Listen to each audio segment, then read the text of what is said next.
Hello, this is Wyland with the FPV Podcast, where we talk about the FPV community and everything we do with our radio-controlled machines. Before we get into the show, I just want to very quickly touch upon our Patreon giveaway.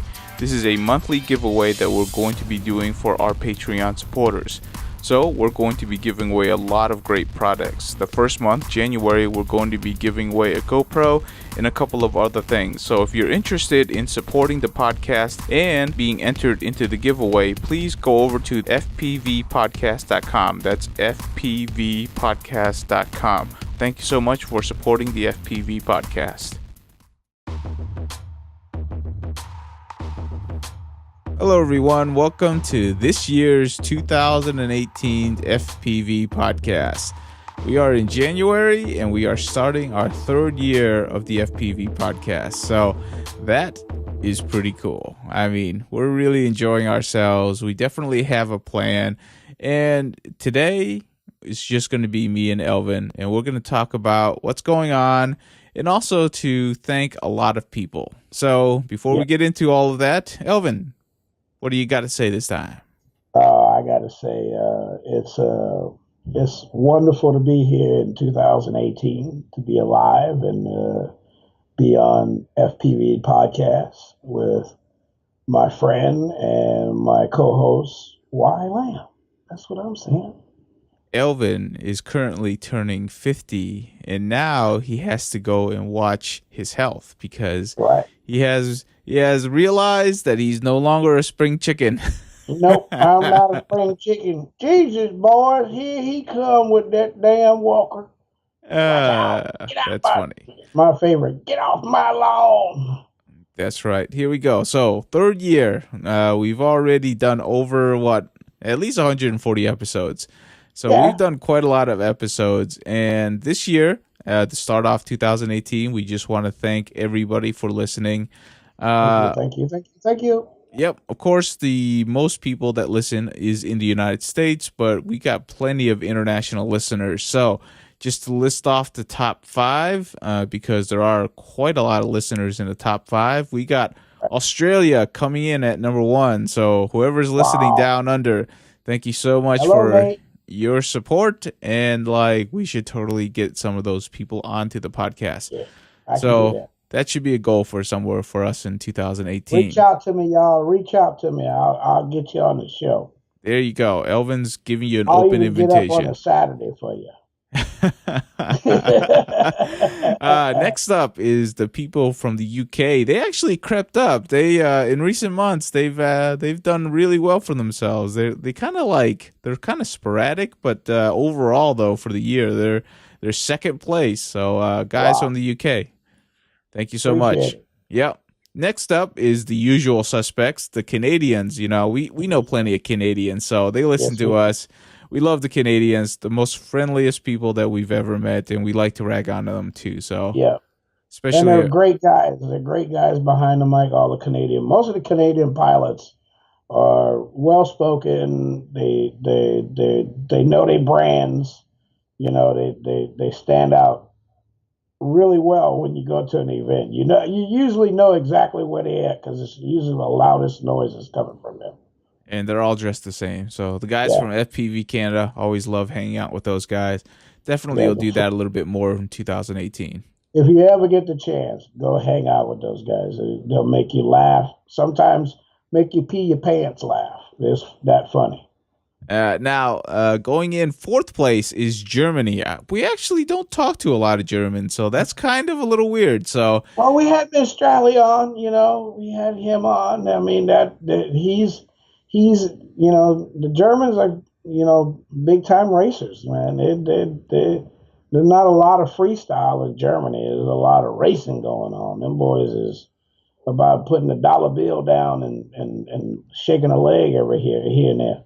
Yeah, that's right. McStrally was great to hear, and he definitely is fast. Every single time we're at an event with him, he's usually in the top 2 or 3 in terms of hot laps. Yeah. So he really pushes the boundaries of what can be done. The hot lap. That's what usually happens. First day is usually him setting the hot lap, and then everybody's chasing after him. Yeah. That's usually how it goes. But Germany, thank you so much, coming in at 4th. And then last place, this is actually a surprise because I don't know anybody from Sweden, but Sweden comes in at 5th place. There's a lot of people that listen from Sweden. So you Swedes, you're awesome. I know it's cold up there most of the time. At least I believe so. So like you got to like reach out to us and tell us what you should do for FPV in the frigid cold because I don't know what you do. It's like 11 degrees. I am not flying outside. So the guys from Sweden, guys and gals from Sweden, really appreciate you guys listening. Those from Sweden from listening to our podcast. We really appreciate it. See, there's my daughter, my granddaughter over there waving, Papa. And had to come in the room, even though light's on, the light is on. The light is on air. You know, the light is on. So I had to open, you know, that's kids. Anyway, but those in Sweden, hey man, can we get some of that chocolate? Can we get some chocolate? Oh man, there we go. He's already asking for stuff. He's already asking for stuff. Even though I gotta watch my weight. Well, that chocolate isn't going to help you, man. Jeez, so stop asking for the chocolate. Have some good days. Listen, you know, you gotta. There is no diet chocolate, okay? You still gotta have a little bit, something to keep striving. Not if you want to lose 40 pounds. All right. And lastly, just a runner-up, we've been doing some international podcasts. India is creeping up from 16th to 12th, so you guys still got a lot more catching up to do, but they're starting to creep up there. So, and hey, we're going to try to get other regions in for our international podcast, but that's one of the goals for 2018, but we'll talk about that a little bit later. So moving on really quick, as you know, 2018, we're doing a monthly giveaway for our Patreon supporters. So I just want to give a quick shout out to all of our Patreon supporters that are doing, that support us. So we got Charles, Jeremiah, Elvin, Mark, Mikhail, something like that, and William. So they're the current Patreon supporters. Hopefully we'll get a few more for our raffle. Keep in mind, in January, we are raffling off for a big prize of a GoPro Session 5. So if you want to get in on that, definitely go over to fpvpodcast.com and get your chance to win some free stuff every month for supporting us. We really appreciate that. Ooh, that reminds me. You know what? No, we'll do it next week. There's a person from Alabama I forgot to shout out. I gotta shout him out. Okay, we're gonna do that. No, we're gonna shout. We should shout him out now. Like, what was? Let's look him up and let's give him that shout out because we said we would give him a shout out. Let's make that effort. Montgomery, Alabama, FPV Montgomery is who we want to give a shout out to. Those that are in Montgomery, Alabama, or in the around the suburbs of Montgomery. Specifically Michael Austin Parker. He's looking for people to fly, so definitely find him out on Facebook and tell him to look him up. Yeah, he says he's ready. He's looking for pilots to build an organization so y'all can race together, and that's something we know that give him support because that's how we keep the community growing. There we go. I thought I knew some people from Alabama, but I could be wrong. But Michael, that's your shout out right there. Thank you for supporting us, and hopefully you can find some people to fly with you over in Alabama. Yep. So now that we've got all of that aside, again, big thanks to everybody for listening. Let's go through kind of what we see in 2017. We're going to roll up everything we saw, and we're going to talk about it, and, just to give a nice recap. And we're going to definitely try to get Joe Scully on again and get his racing recap. But this week, it's just going to be us giving a recap. So top of my list for good this year, and I think a lot of people would agree with this, is that the racing has gotten a lot better. In 2016, it was still kind of open. Like when you go to a race, there was like one or two guys that did really well and everybody else crashed out. It wasn't all that exciting. But like this year, for the big events, like, when we went up to Dover, the qualifiers for MultiGP, all these big events, there were really competitive type racing. I mean, you can tell that like the top guys, they're really there and they can compete and any of them can win on any given Sunday, as they say. And it was fun to watch a lot of it. What do you think, Elvin? I think that has happened. Racing has gotten more better by the pilots at the end. There's more of them. I would say, yeah. The last race is usually, 2016, 2015. Like in 2015, most of the big races was won because everybody else crashed out. There was maybe one or two people at the end and still in the air. And then in 16, it got to be, more or less three or four guys finish. Now this year it's more like 6 to 7, depending on what is the starting. Usually on average, you get, two or three pilots crash out pretty much every race, and it's just, nothing you can do about it. But the fact is that there's more pilots finishing the races now. I think that's the great idea. It gives everybody a chance to race, and it doesn't feel like you wasted your money to go to a race and crash out in the first lap. Now, I will say this because we are enthusiasts, so when we go there to watch good racing, we're kind of lenient in terms of going to watch it as a spectator. But if you were to do it not as an enthusiast who likes flying drones, I still think we have like a long ways to go because I don't really think audience engagement has really reached where it needs to be in order to be effective for this sport, not hobby. I mean, for a hobby, you really don't care about spectators. If you want this to be a sport, then the spectators become significantly more important, and we're still not there yet. I mean, we're kind of trying different things. We're getting feedback for it, but we really haven't hit like a formula to where like everything is working correctly. That's what I see out there. Well, I think that we're just moving through that process. Is that the racing is going to get better, and then there's going to be more pilots coming out of the woodworks as we move on to the new spring season coming up. You know what I mean? That's usually what happens is like during the wintertime, there's a lot of videos going on, a lot of guys doing the indoor stuff, there's a lot of hype going on too, and in spring there'll be more pilots out. It's just depending on how do we keep those pilots, because usually we get this spring, you get this splurge of pilots, and then it tapers off. You know what I mean? Through the summer, and then as you get to winter, you find out there's only maybe, say you saw 30 new pilots, but by the time you get to winter, there's only 5 of them left. It does taper off. Yeah. So yeah, that is something, and we're going to talk about some of that during the bad points of 2017. But that was my first good point, was that we definitely saw a significant skill increase, and the racing really got really good. I mean, it got competitive, and it was actually fun to watch, so long as you paid close attention, because sometimes it's still very difficult to figure out who's winning and who's not. And, having a good commentator like a Joe Scully at an event is still pretty crucial to actually having it be enjoyable.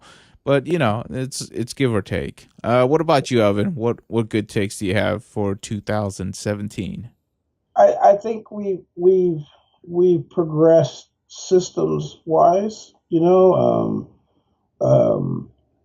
There's sections of the ships that are no longer a big reality, a big difference.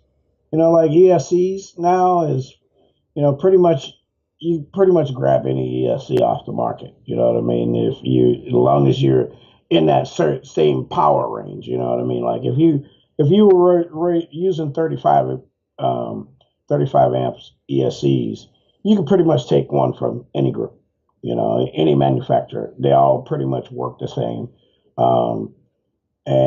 So that, I would say, things have gotten more consistent, following the somewhat of a similar protocol.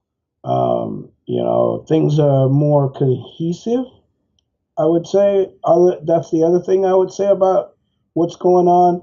And then for the pilots, I think now in 2018, last year we lost a lot of small startup businesses, right? So I would say the thing is to see if that rebuilds. Yeah, I would agree with you. I think in 2017 we saw a dramatic decrease in skill level needed to build a machine. Nowadays, if I Mm-hmm. select my components very smartly, like I go with a power cube, go with some motors that I know will work, and easy FPV cam and transmitter, I can get that built in less than an hour, and it will be up and flying pretty well without Right. really much tuning at all, which is kind of amazing, right? Yeah. And to your point, like I don't think like ESCs has kind of become like you just plug and play, right? Nobody really Mm-hmm. talks about flashing ESCs and No. multi-shot and D-shot. They don't care. People just like, hey, you plug it in and it's gonna work. That's kind of what they expect from ESCs nowadays, and that's, Right. in my opinion, it's good, right? Because one less thing to flash, one thing that is kind of just becomes a standard. It's just nice. Mm-hmm. It's whether or not you bought a big enough ESC to fulfill your amp draw requirements, Right. because you can still blow ESCs pretty easily if you're not careful. But other than that, though, I mean, it's been pretty good, I think, in my Yeah. opinion. Yeah. I think with all the equipment is kind of standardizing itself. There's like the all-in-ones. There's certain VTXs are now pretty bulletproof. The systems, guys are getting better antennas on their ships. Stuff like that, man. It's and the community has kind of like, I don't know. It's like I think it's a good thing for this though. This is some people. One of my friends said it might be. He thought it was a bad thing, and I'm saying it's the good thing because we've lost a lot of pilots, like hype pilots, right? They're gone off to go do something else. You know what I mean? It's they've lost the drive for them to excel at this hobby slash sport. And I think what that does is that puts more emphasis on the original guys, the guys that were here in the beginning that never stopped, you know what I mean? And they know who they are, like Alex. Alex is one of those guys that he does lots of things for this industry and makes lots of sacrifices for this industry. I mean, what we can do is support him as much as we can because he's spread 10 different ways from Sunday. But the thing is that he's trying to help out as much as he can and still make a living. You know what I mean? I got to get that to him. And there's a couple of guys like that in the market. So um, sorry to see so many pilots disappear, but um, don't panic, everybody, because the originals are still here doing what they were doing before these guys ever got here.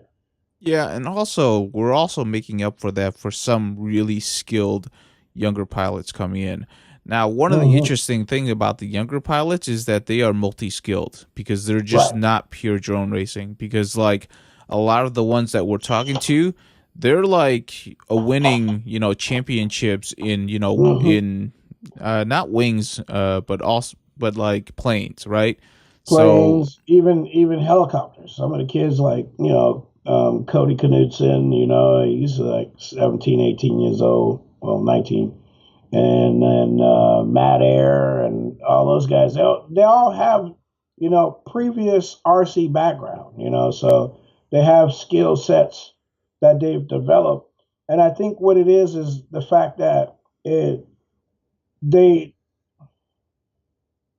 most of the other hobbies require so much more practice to be even put on a level with everybody else. You learn that you have to go out and practice. Like there's some pilots out there still today that don't practice enough. They're great pilots right now, but if they were to practice, say like brain drain practices or Sean Taylor practice, they would be more consistent in that upper, 1, 2, 3 position instead of, every 2 or 3 races they could show up in the end. You know what I mean? Where if they had a good day and things didn't work out well for everybody else, they end up on the podium. And what I'm saying is, if they practice more, they would be on the podium more often because it shows. Practice does show up in the end. The more you practice, the less times you make mistakes, the more times you're going to go through that gate, and the less time you're going to do it in. Yeah, definitely.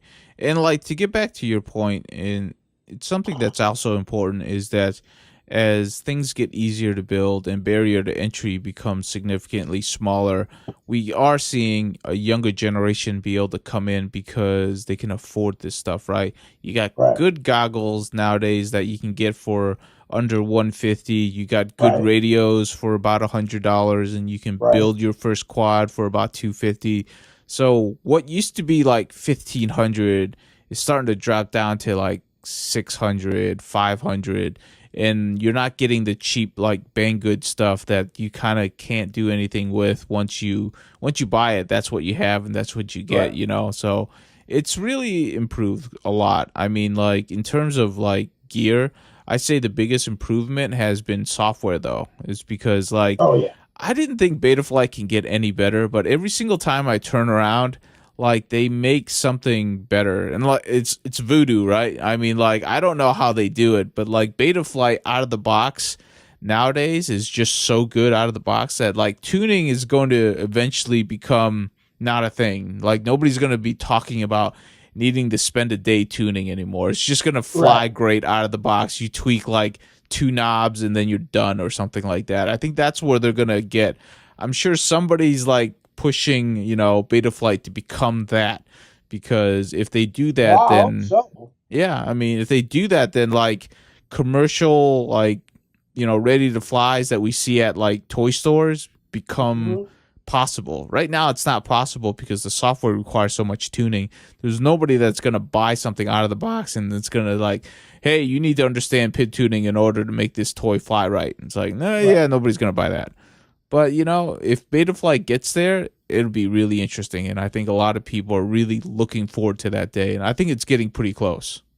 Well, I've seen a couple of ready to fly ships out, and have had my hands on a few, and there are some decent ones for under $150. I mean, literally, you could go out and fly around in your neighborhood or the park or whatever.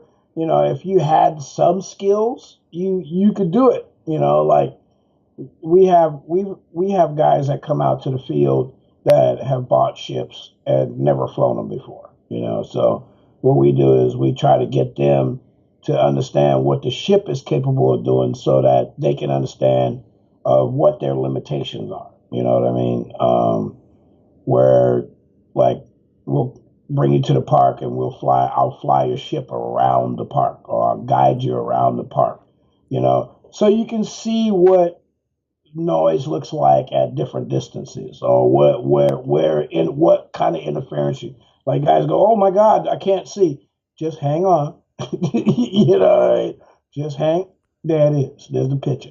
See, I anticipated that I was gonna have an issue in that corner because I had been out in this area earlier, and that's the thing I think is a big difference for new pilots, is not knowing what to expect and not knowing what they should have. You know what I mean? Definitely. And it just comes with experience when it comes to these things. And I don't know, like when it comes to building nowadays, it still Mm-hmm. takes a lot of experience, but I think for a lot of people who are still really avid, builders and flyers, they kind of like the whole build, crash, and then rebuild process. Like you kind of have to like that. If you don't like that part of it, you're probably not going to like this hobby as much. So I'm not sure what that says about our hobby, but like it's one of those things where it is definitely like if you're one of the top brands that people buy from, you can definitely make a lot of money because people buy a lot of stuff, right? We Right. see a lot of vendors, they like Emax sell a ton of motors, right? I mean, Right. and like they're constantly coming out with new motors, and people are always on the hype train for the next big motor, which kind of amazed me, right? I figured like at some point people will get tired of buying different motors, but it has not stopped, No. It's like now I think the whole flight controller hype train has kind of died off. Nobody really cares about the next big F4 or F5 or Right. F7, right? It's like, dude, the flight controller is going to do what it's going to do, okay? I just want to see how much more power the next motor will give me or something Right. like that, and how much faster I can kill my batteries or something. How can I get 140 amps out of a 1300 milliamp battery? You know what I mean? Not for long. Not Not for long. long. They should make a battery that just says "not for long." It's but Dead battery. That's one I would like to see. I'd like to see a battery company with a battery called Dead Battery. What yeah, batteries you got? Dead batteries. That's what I got. because they're going to be dead as soon as I do a 5-minute punch. No, it's like 30-second punch out. You'll be a dead battery, guaranteed. I've had it happen. All right. Click. What else you got for 2017 that's on the good I, side? I think, we still have a lot of good people involved in the market, and a lot of innovation has been going on. And, there's different designs of ships that's out now. I think there's I've seen all kinds of different ships today. Like you see that carbon molded one, you see a lot of that today. There's a lot of carbon molded ships, and that those look cool. I don't have one, but I'd like to see what the structural, damage is when you run it into the ground or something. You know what I mean? There's a lot. I mean, it's just like there's the Excalibur, there's the guillotine, it's like some stuff that you just got to go look at it and go, oh, aha, you know. There is so much stuff out there for this industry. I just don't know how anybody can buy all of it or how all of it can be supported. But like, definitely frames is one of those things where like everybody's working on their own frames. Like, the podcast from India, like all of the Indians, they have their own frames, they're Right. flying their own frames. But for them, it's a little different. I like their mentality because for them, they're flying their own frames because of pride. They're winning on their frame, and it's a source of pride. It's not a source of income or source of profit that they care about. It's like, I'm doing this because it's my frame, and if I'm gonna win, it's gonna be on the back of my frame, which is Right. that's kind of cool. It's like, yeah, okay, I can see that. That's kind of a nice thing to do. I mean, they all do have engineering degrees. That is true. It is India. It's like everybody's an engineer over there. That's an advantage for them for sure. I mean, they have the degrees. They have the understanding of all the energy displacement and volumes of air and all of that, so they can make those decisions, and that's awesome. I wish I was there though. Yeah, definitely. All right. That's all I had for the goods. There's plenty of things to say for the good side. We're just kind of just hitting our top ones that kind of are memorable to us. Like another quick one for me is that this year there were, some really good events that replaced events that died off. So it was still a wash, but it was nice to see that there was actually some new events that kind of picked up where the old ones left off. I don't think it was as big as 2016. I still contend that, but it wasn't as far of a drop off as I thought it was going to be when people left the industry, like Elvin was saying. So that was a good thing. That was actually a surprise. Yeah, I mean, like Sebring isn't that what just is still on, and it's supposed to be as big as it was last year, right? And then there's the IDRA race in Vegas that's going to happen, and it's supposed to be a hoot. And I heard Seattle Multirotors is is got something to do with that race down there in Vegas. So it's and then you got Adrenaline, right? Yep. Adrenaline, doing their little tiny whoop race, 14 cities, that those kind of things they make up for that big event gap, you know what I mean? Especially the ones that travel, you know what I mean? That going from city to city because it takes a lot of energy to get something to make something happen in one city and then have it carry over and over and over and over and over and over and over and over and over. Takes a Oh, lot, you know. 14, I bet you nuts. Yeah, we wish Light Tracks Experience the best of luck for 2018. We'll definitely be keeping a close eye on that, seeing how well that works out because there's definitely a lot of interesting things that can go on there. Also, the big drones, like hopefully they, either X class or yeah. So, one of the big drone leagues, hopefully they take off and like kind of push us into like a different level, a different category of racing. But we'll see if Mm-hmm. that actually takes off. Don't know. It's still too early to tell. Titan class, X1, the big X, mamma yeah, X jammas. class, Titan class. They're different, Yeah. but they're kind of similar. So we'll see. Yeah.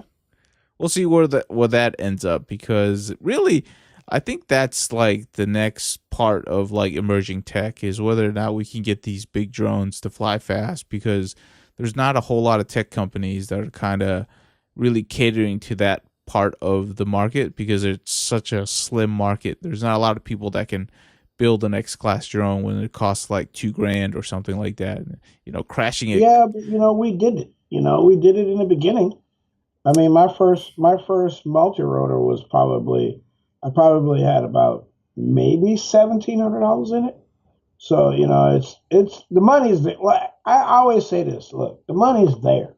It's just whether or not I'm gonna make the damn sacrifice, right?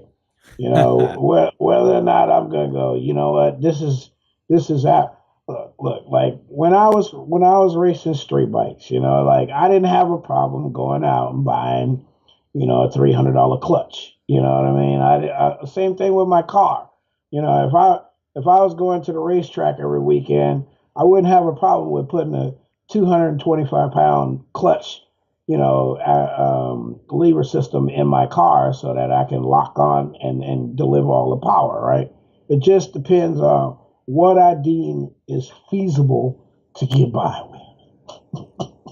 I don't know. Those big drones, they kind of scare me. It would be kind of interesting, but definitely plenty of things in 2018 to look at. But let's get to some of the like the bad list, right? The bad list is always there, and like there are plenty of things that can make it onto the bad list.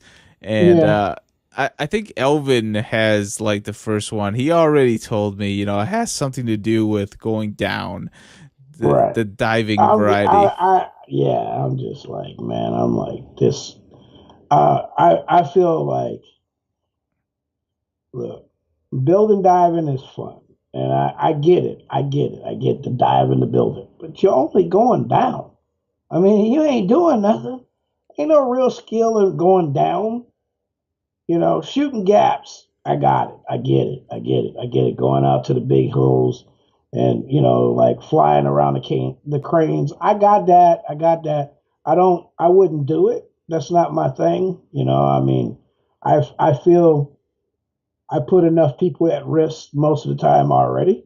So I'm not going to do it, when they can't see what's coming down on them, and I feel that, there's a guy who just dived a building here in Portland, and he fail safed. He recovered, but he fail safed. And, you know, listen, a bank building puts out a lot of RF, a lot of RF. He should have knew that. If you'd have thought about it long enough, you'd know. Don't go trying to climb up especially with Crossfire. I mean, that's 900 megahertz. What does a bank system transmit information on? 900 megahertz. Come on. I mean, I just feel bad that I think somebody's going to cause us to lose an activity in the city and force us to go underground or only indoors or some kind of arena because they goofing off trying to, make themselves look better. And I get it. I mean, you got to promote yourself, and closed mouth never get fed. But can you? I mean, it doesn't make sense. I mean, I see. I just don't feel it. I don't feel the dive in the building thing. I mean, you're just going down. I mean, if you hit the building, then yeah, you're responsible. And if you hit somebody on the ground, you're responsible.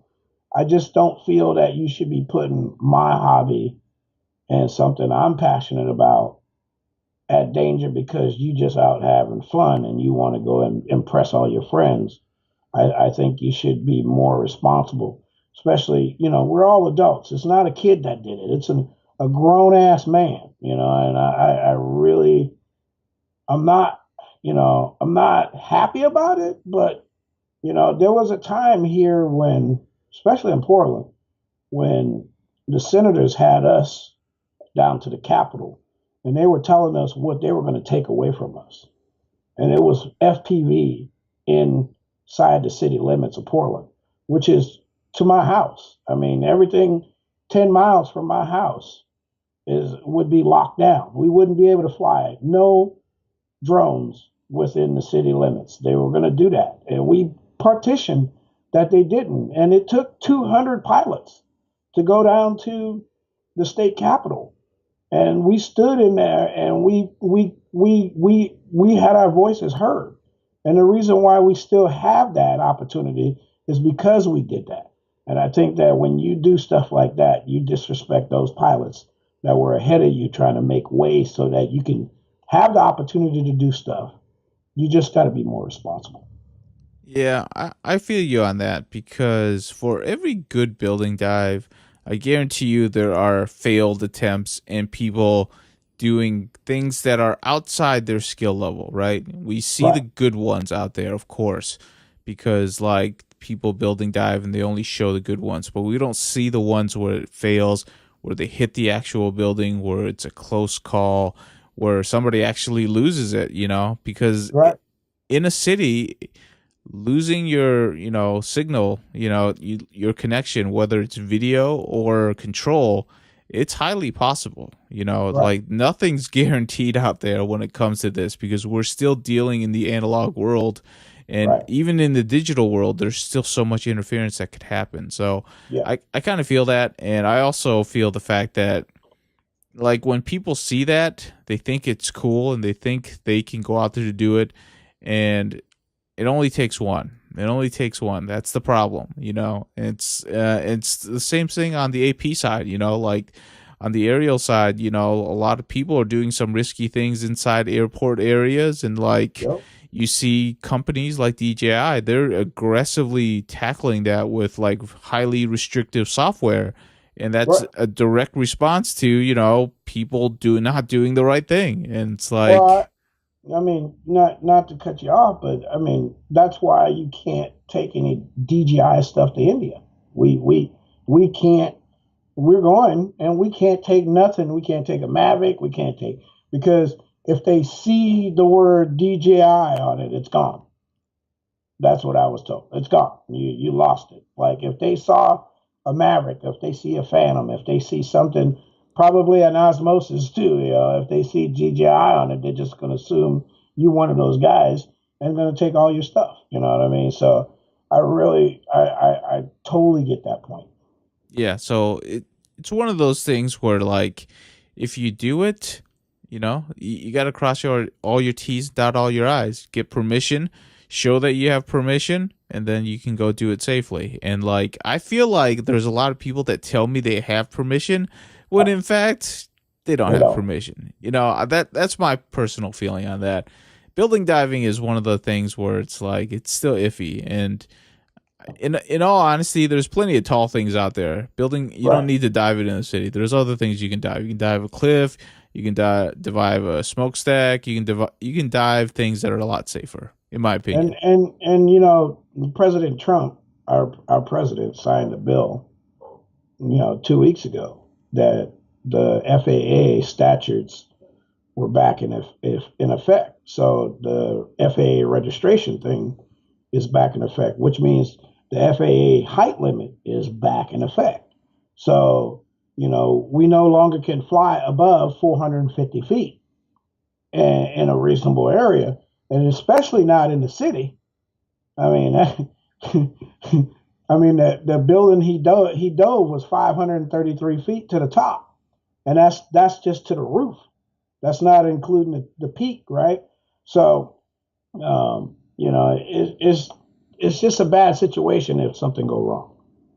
It definitely is a bad situation if things go wrong. So we definitely have to worry about that. But let's go ahead and get off that subject. We can be on that forever. I got a couple more. I know.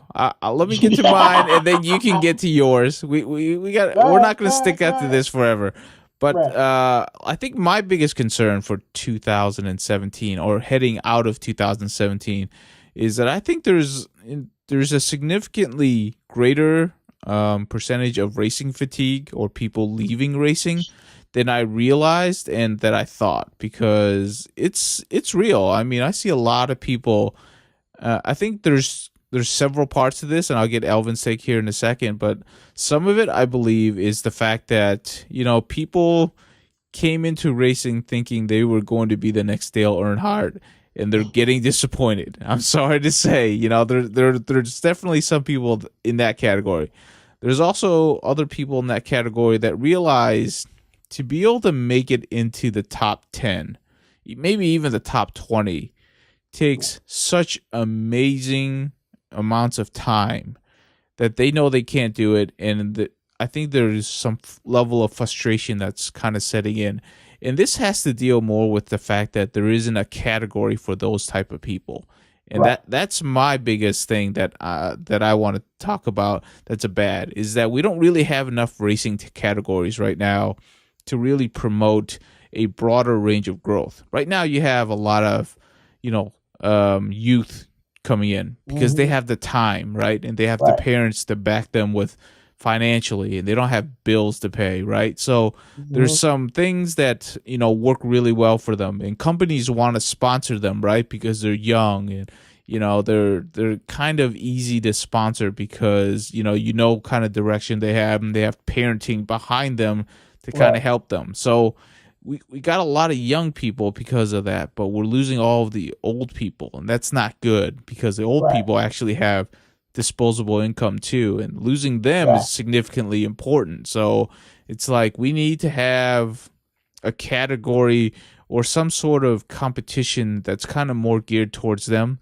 that doesn't directly compete with the youth that's coming in with this amazing amount of time that they have and the skill sets they have and the rapid learning that they're getting. So I don't know. What's your take on this, Elvin?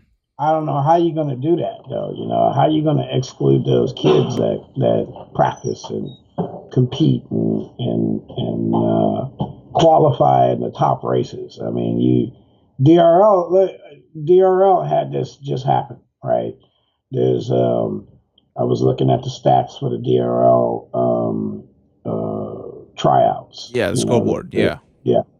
And there's like 5 or 6 kids on there. I mean 5 or 6 people under 18 years old, right? And they can't accept them. DRL, I think, officially cannot accept them because they're too young. Right, and really what it comes down to is because they can't sign a contract. That's what it comes down to.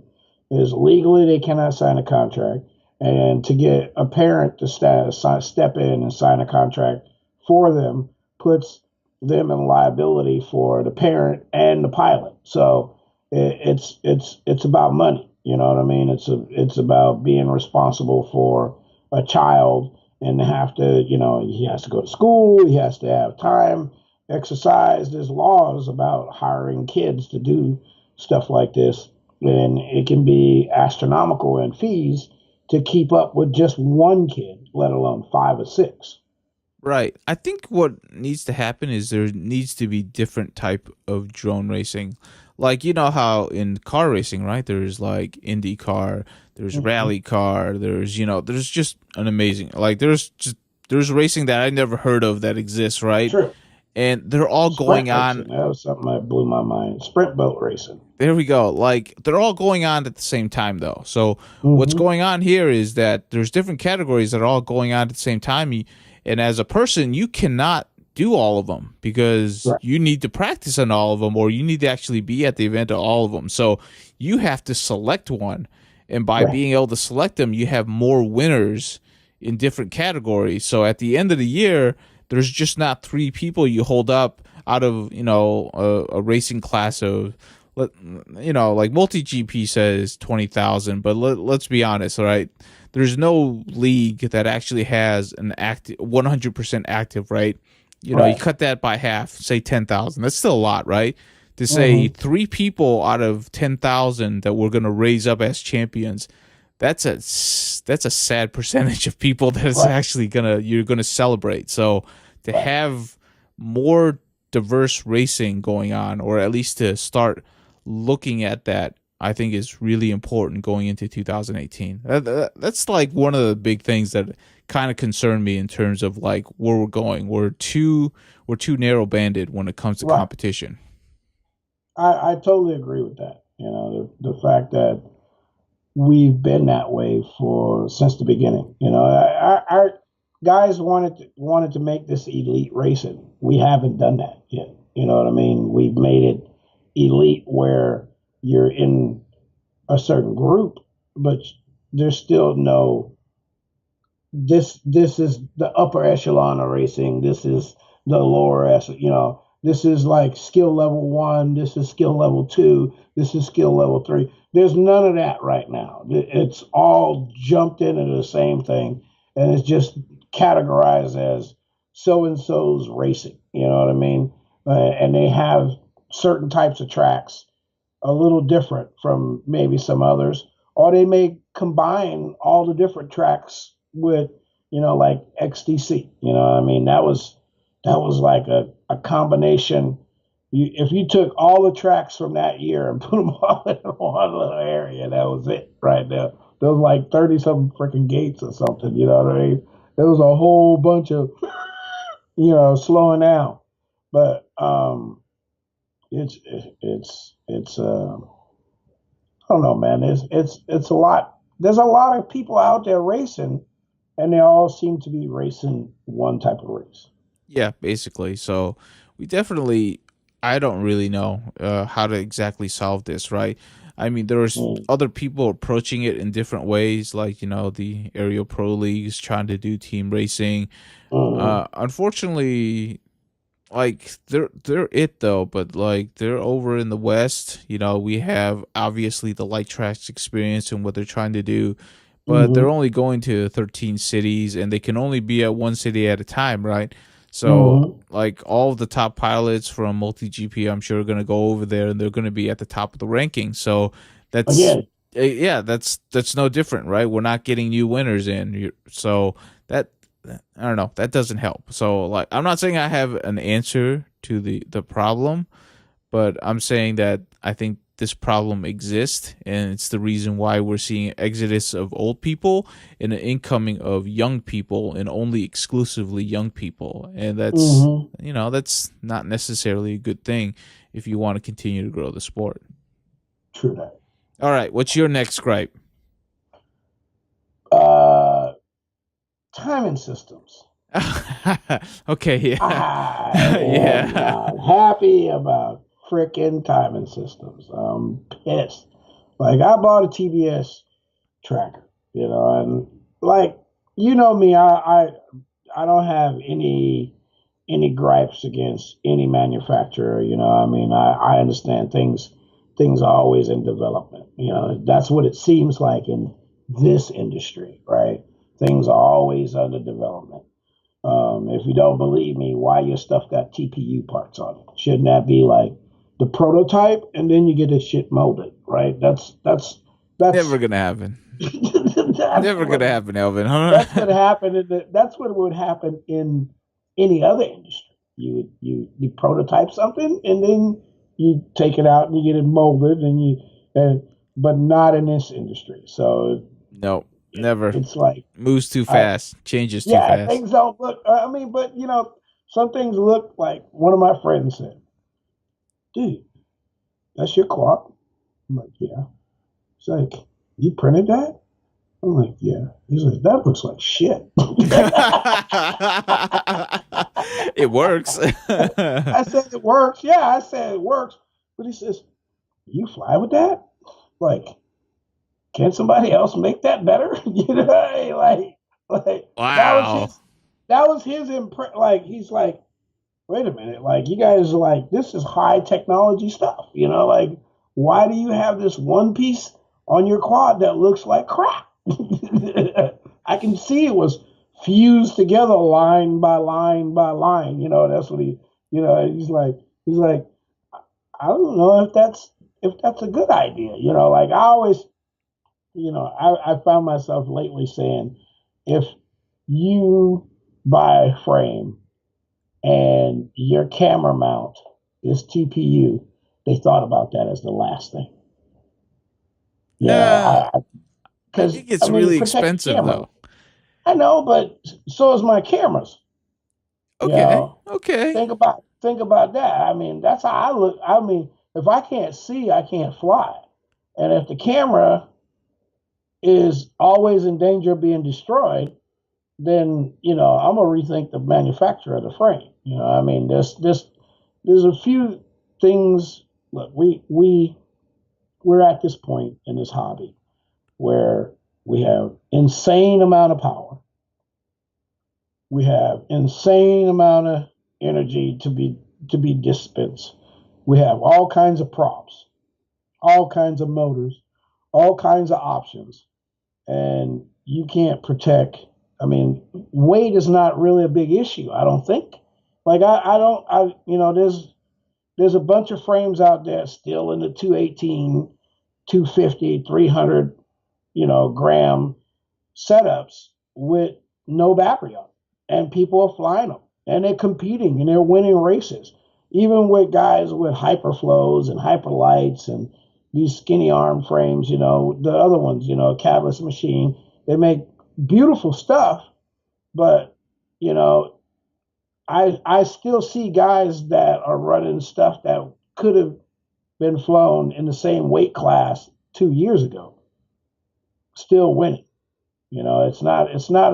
I don't think it's more the ship. I think it's more the power to weight ratio band, and we're so far over it. I don't see, you know, the big disadvantage.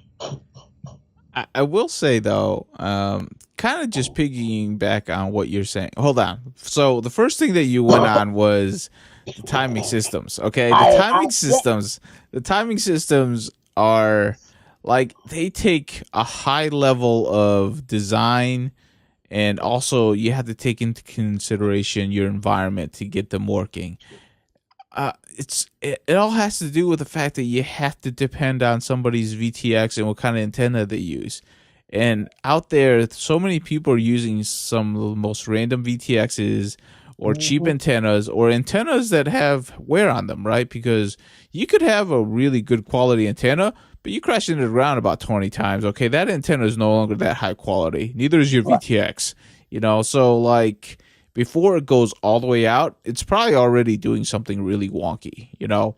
Because we've seen some VTXs, like especially if you're looking at the timing system all the time, which I'm doing Mhm. during a race, like the spikes and valleys that other people have on their VTXs is amazing. It's like, Yeah. how does this VTX still keep working?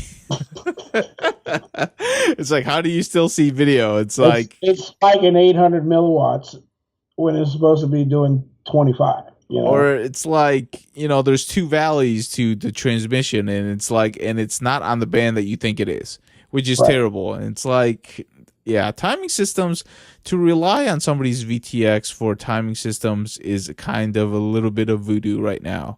It's still really hard unless you mandate that, you know, there's only two type of VTXs that you can use, and then you kind of fine tune for those two VTXs. So like I'm in agreement with you there, and like I'm talking about, you know, I own like $1,000, $600 timing systems, and Right. like I can tell you, like in an indoor environment, it is pretty darn sporadic.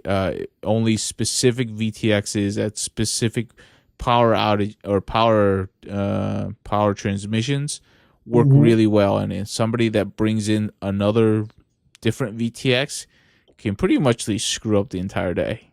VTXs is one of my gripes in that it is the only thing on your ship that can mess with everybody else within 100 yards. And that's the reason why I don't like VTXs, is because one person can screw up an entire heat, you know? Well, here's like, you know, like I got the TBS personal tracker. Then, you know, we as a group, and basically we as a group, we bought it. You know, we're just trying to run 4 or 5 guys, you know, lap times for 4 or 5 guys, or you know, qualifying times for 4 or 5 guys, consistently. And, you know, it was working, then it stopped working. Then it works, then it don't work. Then it works, then it don't work. Then you can't get it to connect. Then it's too far away from the damn phone. And like, I'm supposed to leave my phone, next to a gate. Is you crazy? You know what I mean? And then, you know, the immersion one, you know, it works. But then if you get too far away from it, it disconnects. Then it's reconnected, and then it's connected, and then it's reconnected. So then, like, I went out and bought like one of those 65-foot USB cables, you know, so we can connect it. 65-foot. Yeah, I ain't playing around, right? I just ain't no joke. I want some damn lap times, right? So I'm like, I go out and buy that, and we're gonna hook this up to the computer. Now you can't get the damn thing to talk to the damn computer. I'm like, what this shit? Like, we pay all this money for this to work, and this doesn't work. Now, I said this a while back, and I'm going to say it again. But, you know, where's that damn thing?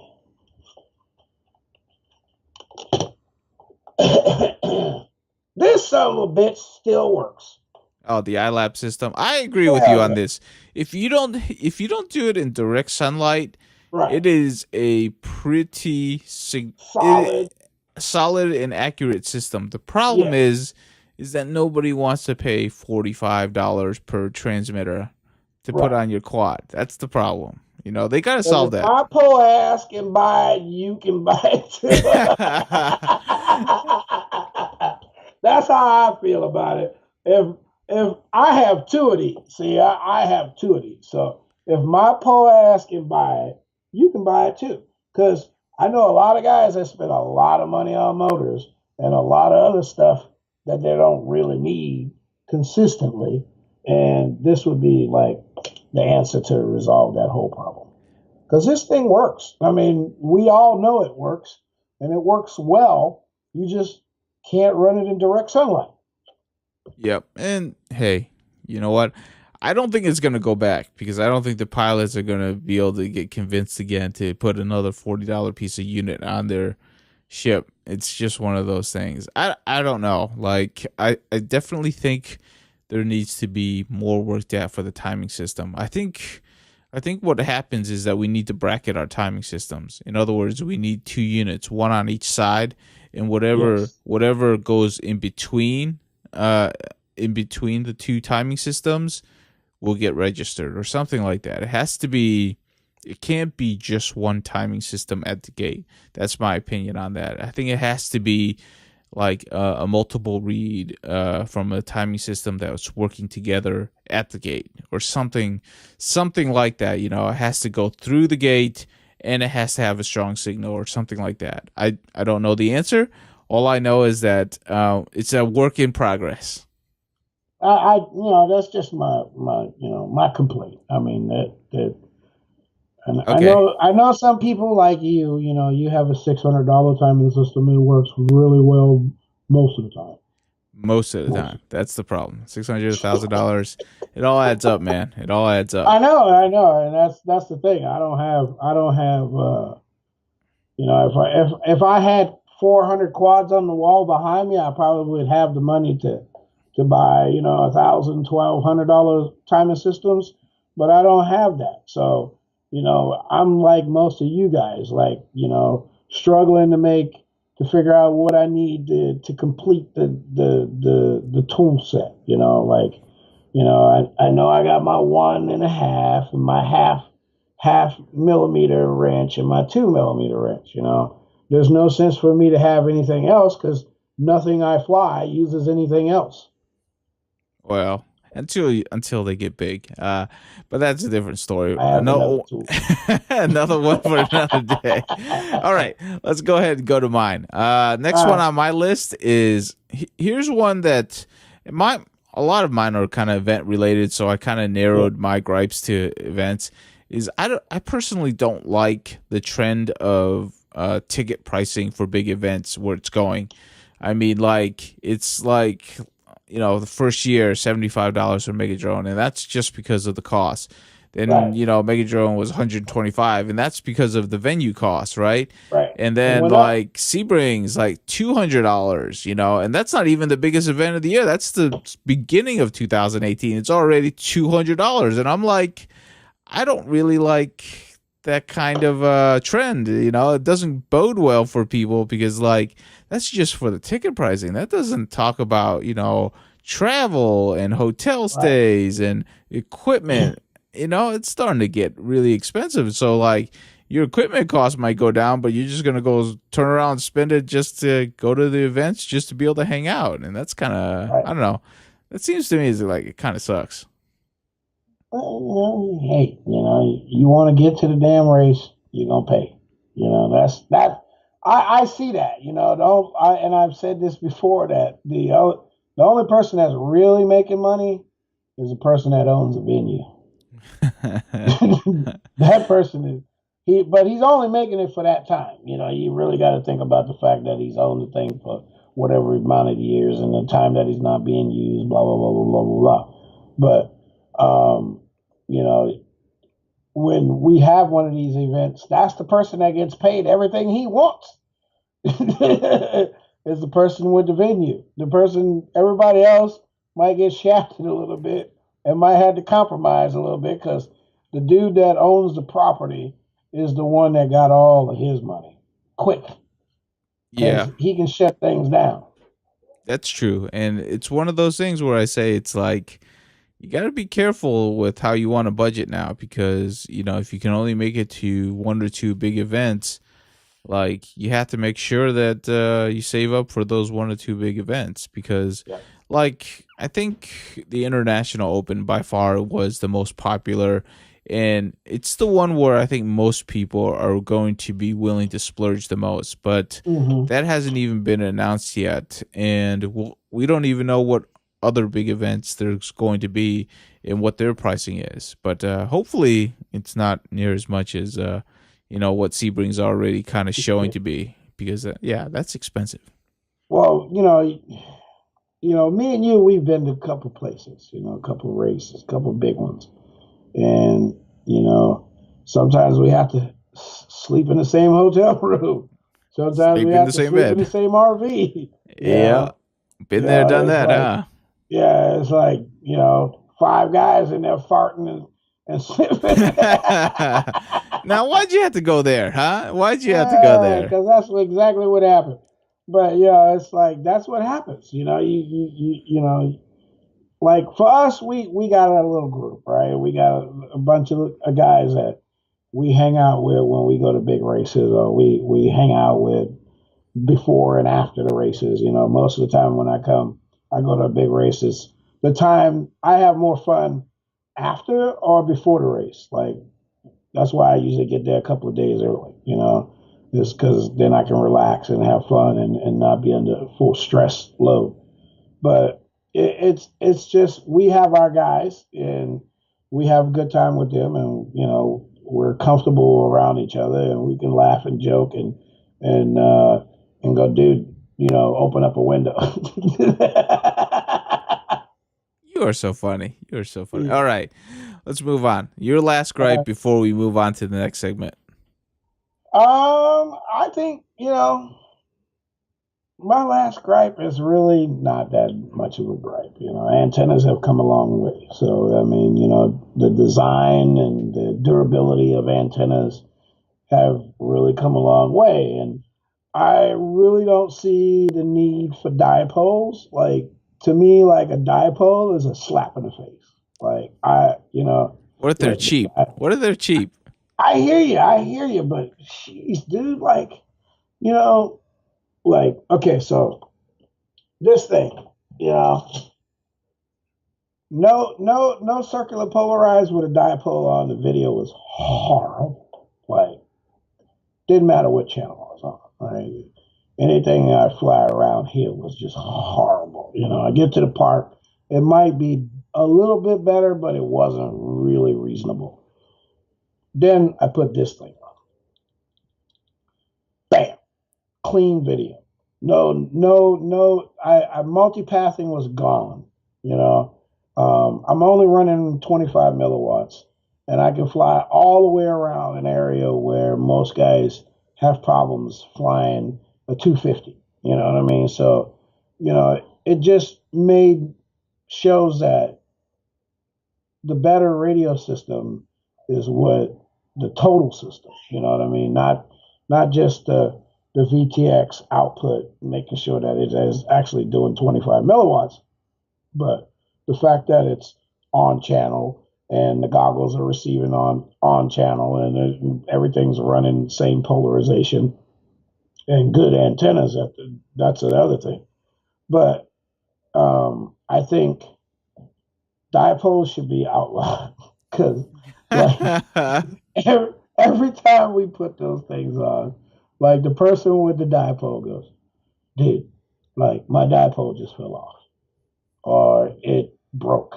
You know, they're kind of, you would think they're more durable than they are, but they're not.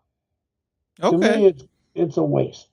Like, don't even, like, if you show up at a race with a dipole, somebody should slap you across the back of the neck. Like, don't do that again. Don't do that again. I don't know. They might come up with a good dipole eventually. Who knows? Yeah, whatever. If I was putting out 5 watts, yeah, dipole works great. 5 watts? Trying to microwave somebody? Hey, you know what? That's a challenge for Alex Grieve. Hey, Alex, go design a great dipole. That ain't gonna. I know he's gonna say no. I can easily make a CP that's outperforming dipole. Probably. But that's what it is. That's exactly what it is. But I don't see why it's the big rave on most of the websites I go to. You know, you go to everybody. They got 2 or 3 dipoles. I'm like, what the? It's a piece of crap. Like, it's the antenna you take and you throw it away and you put something else on. You know what I mean?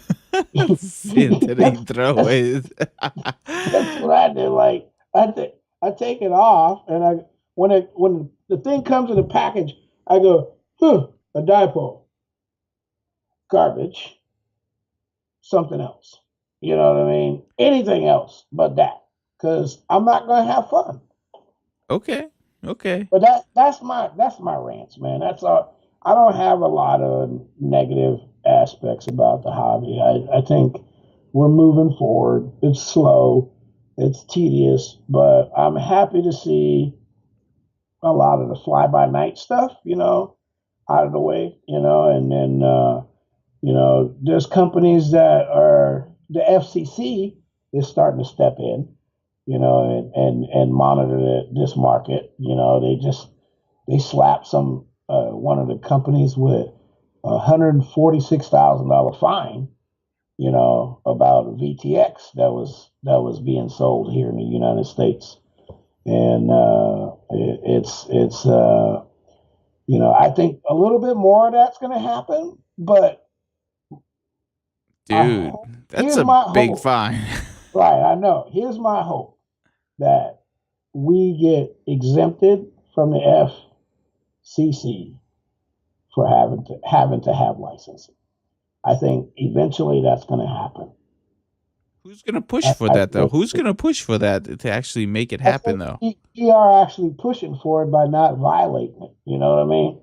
I don't know about that. Okay, I don't know. So like back in the day, right, when I was first starting with RC, it was 27 megahertz, right? And the reason why we left 27 megahertz for RC control was because of the CB band, which was 27.025 and 27.168, whatever, 5, whatever, from channel 6 all the way to channel 38, right? 36. And we went to 72 megahertz, and we had great bandwidth, great distance, great signal clarity, but a lot less interference than we had on 27 megahertz. So now we're up at 2.4 gigahertz. We're at a lot less interference. And I think, as we travel through this bands, things get better. You can hope for that. I don't know. Like nowadays, like especially, since I'm over here in the technology side, the race for licensing each bandwidth is becoming so competitive. Mm-hmm. Like the public ones are really getting squeezed tight, so because like if it's in the public domain that you can use it freely, there are so many things that are using it already. So like you're really fighting for, signal quality and strength, against all that stuff. I mean, there's a reason why, 5.8 and 2.4 are really popular, right? Because they're open, public can use it, but there's a crap load of stuff on there, Right. Like 900 megahertz, right? I mean, it's not just the cell phone. It's not just the satellites anymore. It's, there's Crossfire. There's garage door openers. There's, Wi-Fi, repeaters. There's any number of things. Right. All kinds of stuff. And it's just. I just think that if we can avoid from getting in trouble, like we have, there's been 2 watt transmitters, 2 watt 5.8 transmitters on the market for years, right? There's been 7 watters, and hardly anyone ever uses one, and those that do never speak of it. Dude, to go to jail. Yeah, that's yeah. You got to be careful of that, because if they are monitoring that, then and you violate that, there could be some hefty fines coming your way if you're not careful. So I know a guy here in Portland with a $37,000 lien on his house because of his radio activity. Oh, ouch! Yeah, gotta be careful. It's a bad thing, because when they come, man, they don't like. I can tell you right now, when the FCC show up at your house with the federal marshal, yeah, you can complain all you want to. You can call the police, but the police won't stand in front of marshals. They move. Yes. Well, no, marshals have jurisdiction over the United States of America. It's like the police ain't gonna help you. Police say, oh, hi. Let me move out of your way. Yeah, I'm leaving now. This is your jurisdiction now. Yeah, you got problems, guys. Oh, see you later, buddy. Exactly. You also have to be. Yeah. I will add to this before we move on is another thing to really watch out for is we've had enough videos of people violating certain rules to where like when people do it, right? When people do something that is by definition of the law illegal, and then you show it to the world, through whatever social media, you're kind of inviting an investigation from one of these departments, whether it's the FCC, the FAA, you name it. One of these days they're going to pick somebody and they're going to slap them with like a fine or a felony. Felonies don't drop off, and big fines you have to pay for. And I'm kind of waiting for the day to see, like, they're going to select somebody, and whoever that somebody is, I pity you, because it's going to be bad. And I guarantee you the AMA isn't going to stand behind you, because you were probably doing something that was by definition of the law illegal. So you got to be careful of those things, because it is happening. So it's going to happen eventually. There's there's a lot of people that I know that got sent letters from the FAA saying you're being investigated. That's them saying in a nice sort of way right now, we're giving you a warning.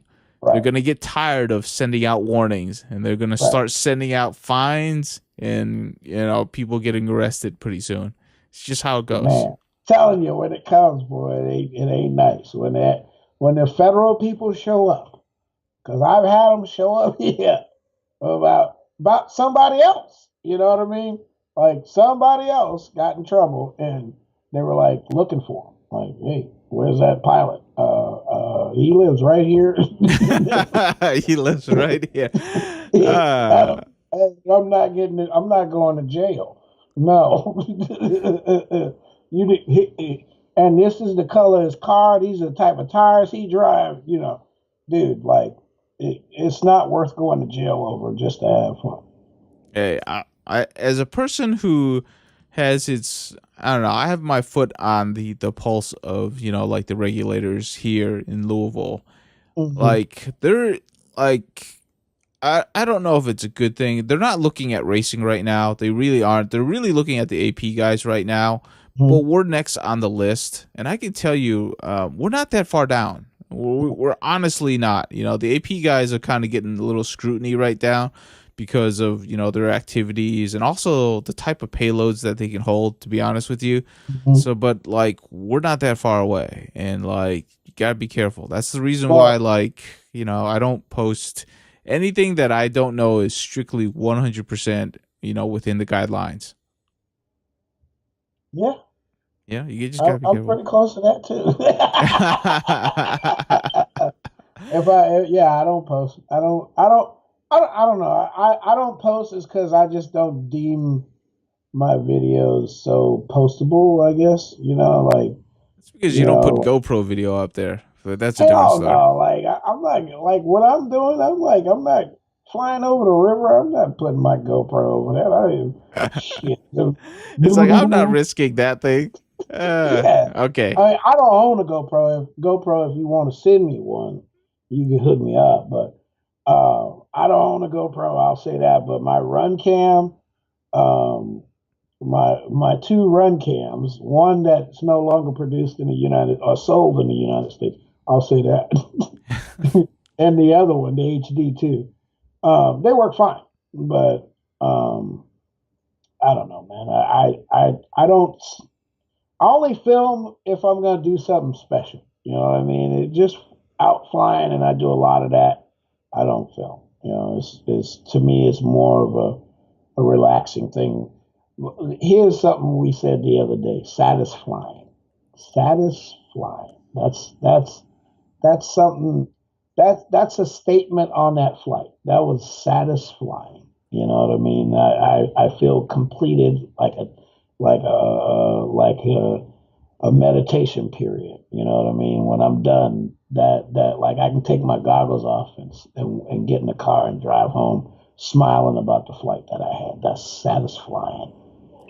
You're so funny. You're so funny. All right, we're done with our gripe section. We're actually over. We've already gone over an hour. Yeah. I've been really good about keeping the podcast within a certain time limit. So let's go ahead and go into kind of what we're trying to do for 2018. So a lot of you probably have noticed that we kind of split off and did a Wednesday show for our guys over in India. And like, they're great guys. Lots of success over on that side. A lot of people are really enjoying it. A lot of excitement going on over there. So it's been a knockout of the park. Really successful on that. And we're probably going to do more of that with other communities internationally. So look forward to that coming in 2018. But that's what? Check that out. Oh, look at that. Passport in hand. Passport in hand. And so Elvin's alluding to kind of what we're doing is that at least for the beginning, probably for the latter part of 2018, we're going to be doing some traveling. If you liked our coverage of what we did for the Mega Drone X, we're kind of, continuing that trend. We experimented with that at Mega Drone. It was successful. People liked the coverage. it took a lot of work, but I think it was actually worth it. And we want to continue that. Me and Elvin, we like going to events. We like meeting new people, and to be able to travel like to places like India to see an entirely different community that's excited to, come together. That's excited to see us. That's exciting for us, and that's what we want to do here on the podcast. So hopefully you will come on the journey with us, and hopefully you will support us in this. And we as in me is I'm trying to do better with the multimedia stuff. It's like trying to stay up on that, and it's like the last year. Well, we first started this whole process just wanting to see if we wanted to do this for a year, and then we accomplished the 2-year mark, and now we're on year 3. So it's this year is about growing for us and fine tuning things so that we can deliver a better show or a better event, and help others, through the process too. So yeah, for us, it's really about the process of growing that community, and also just to have a sense of community. Our goal has always been to showcase the community and to actually grow the community, and it hasn't changed.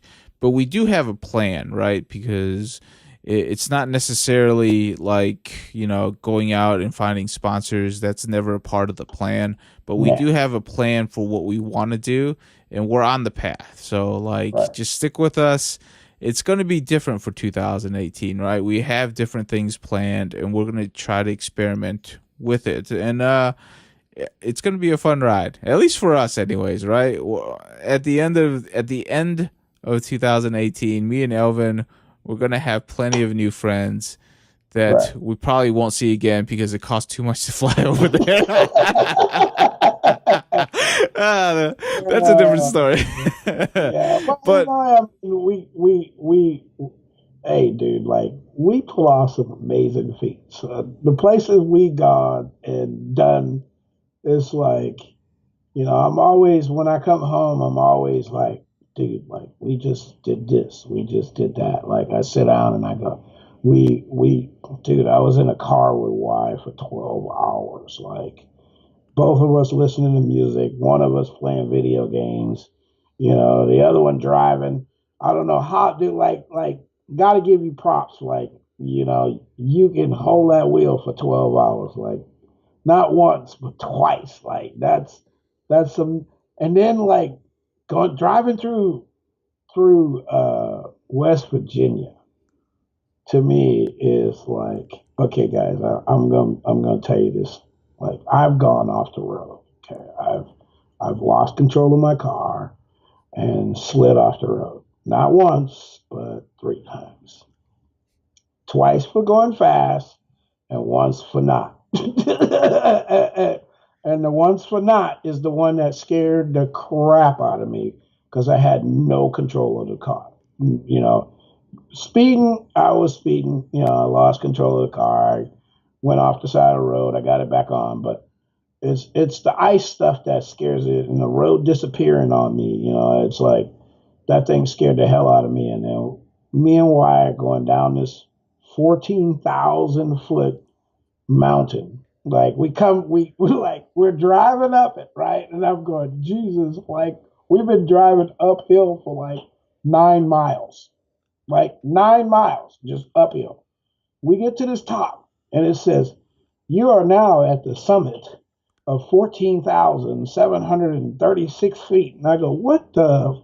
And I look down, and it's 15 grade all the way downhill for a mile. And I'm like, whoa, can you slow down? Can you dude, slow down? Dude. Calm down, man. Relax. I got this. And it took me a while, because normally I'm I got the door handle in my hand, and it's about 3 inches smaller than it was. I done stumped a hole in the bottom of the passenger seat. Floor pan, because I'm trying to stop the car myself. It literally it took a while, but I finally, like after a while, I got confidence in Wai's driving. And Wai's a great driver. Don't get me wrong.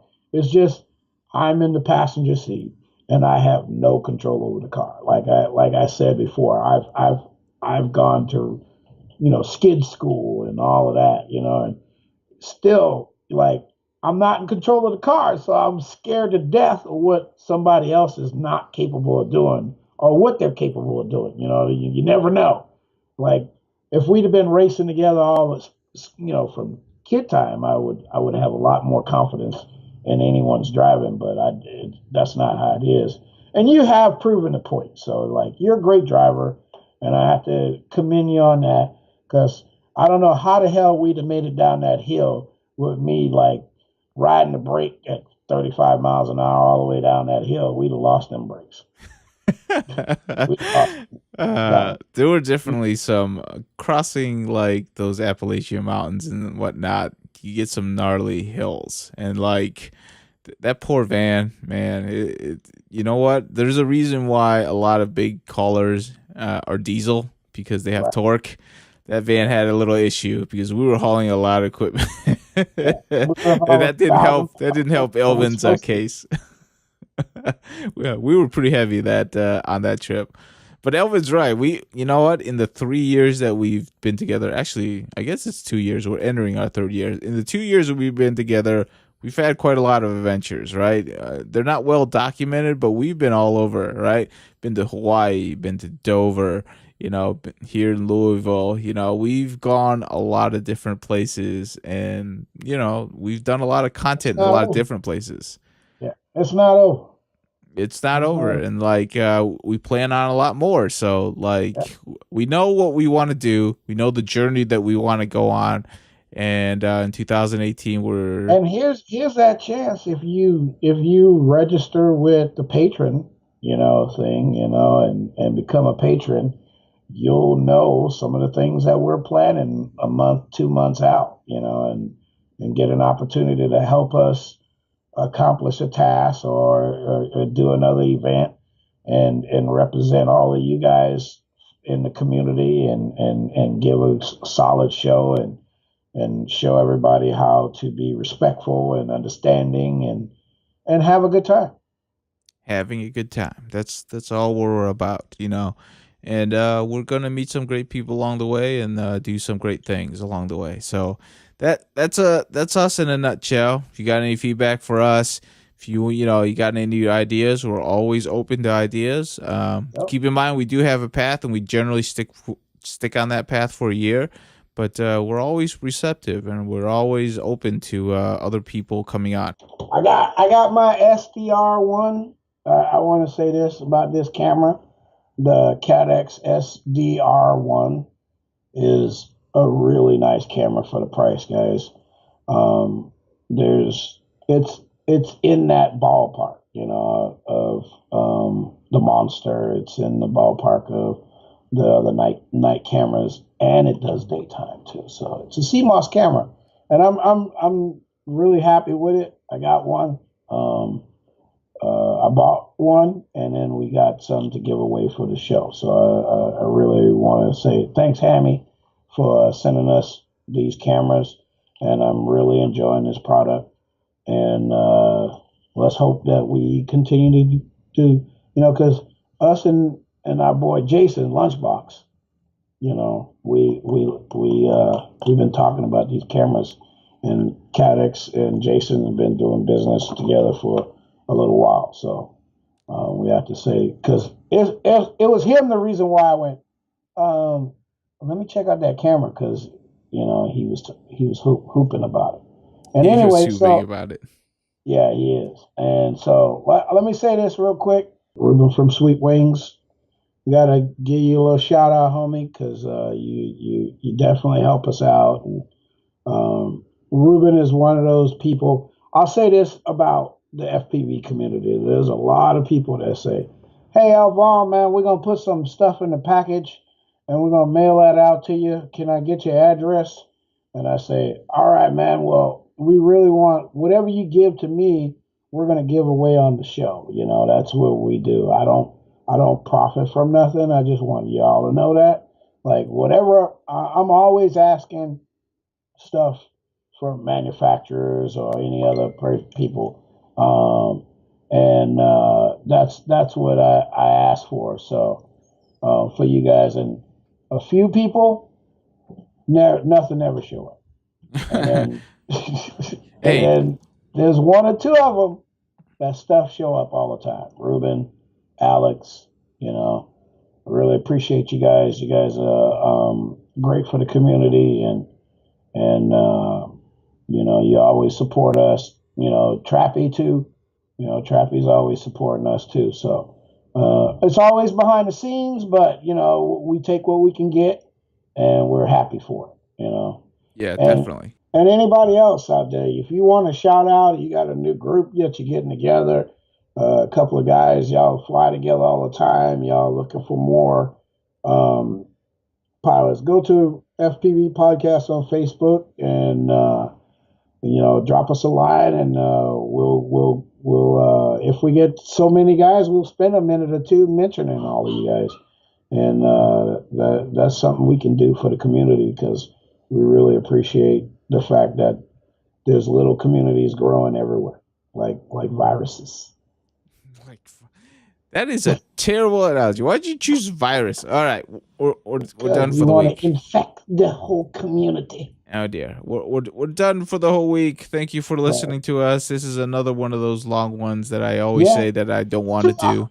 But us, just us. All right.